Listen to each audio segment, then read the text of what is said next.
English philosopher Edmund Burke once said, "The greater the power, the more dangerous the abuse." In other words, the more power an individual has, the more capable they are of using it for their own personal profit. George Orwell's 1984 revolves around this concept. Similar to many other popular novels, such as The Hunger Games and The Giver, Orwell's novel is categorized under the genre known as dystopian fiction. Published in 1949, Orwell's political novel was written with the purpose of informing readers, especially those in Western countries, about the dangers associated with totalitarian governments. His motive for this stemmed from witnessing himself firsthand the unjust methods that totalitarian states such as Russia used in order to establish and sustain their power.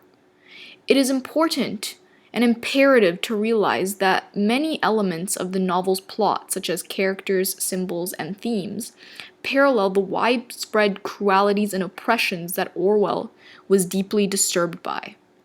1984 is centered around the totalitarian society of Oceania, a state in which the government unjustly monitors and controls every aspect of human life, including language, history, technology, and even love. As the novel progresses, the protagonist, Winston Smith, who is one of the few individuals in the state that is not completely brainwashed by the party's strict ideologies, sets out to challenge the limits of their power only to fail and be indoctrinated himself. However, through his quest, Winston does discover a number of techniques that the party uses to control and enslave its subjects.